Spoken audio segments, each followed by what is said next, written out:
Bismillahir Rahmanir Rahim.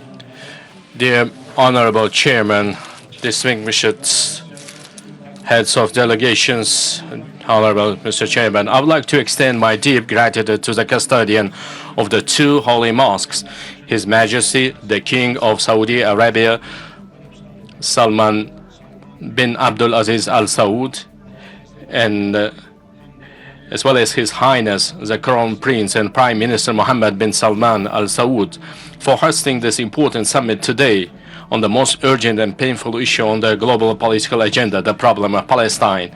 Regrettably, since the historic meeting in Riyadh in 2023, the scope of this unfair and violent war has further widened. Despite the resolute efforts and urges of the international community, flagrant violation of international norms and resolutions continues to this day. We are all dismayed by the fact that now the flames of war encompass Lebanon as well. As my colleagues have noted in their statements, these devastating and horrific attacks, which have caused the deaths and thousands of innocent children, women, and elderly, are turning into the darkest page of the new history of humanity. One cannot watch without broken heart how social infrastructure facilities, schools, hospitals, mosques, and even entire cities are turning into ruins, leaving millions of civilians homeless and doomed to hunger and disease.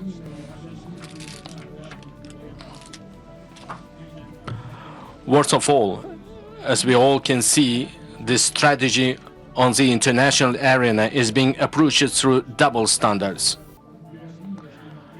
This dramatically increases the potential for spillover of the war and poses a serious threat to international security.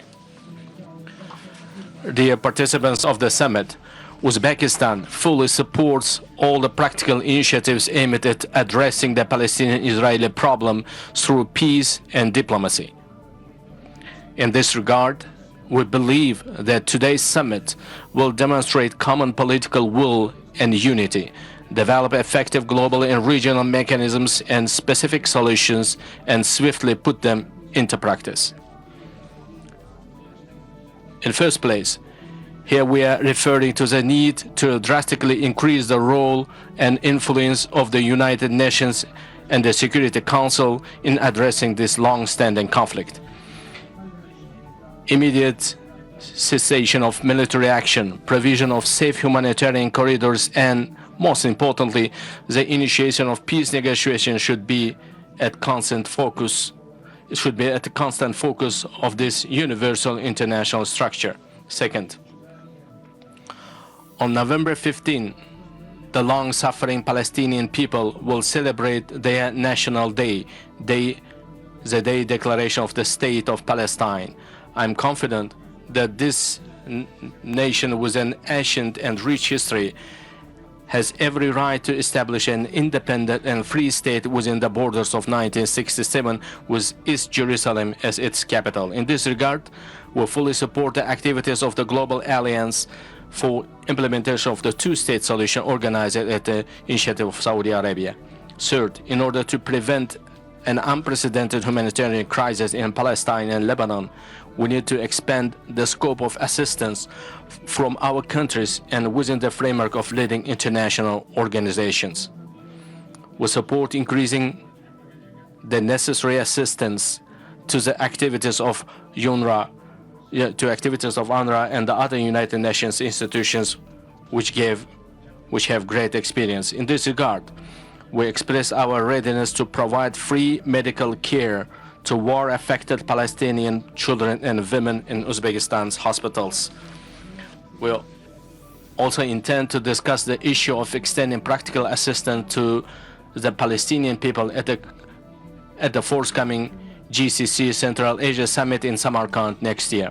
Fourth, as part of the Organization of Islamic Cooperation, we should attach great attention to ensuring the sanctity and preservation of the Holy Al-Aqsa Mosque and other unique historical and cultural cities in Jerusalem. dear heads of delegations, I hope that our extraordinary meeting today will be a big step towards addressing the Middle East problem.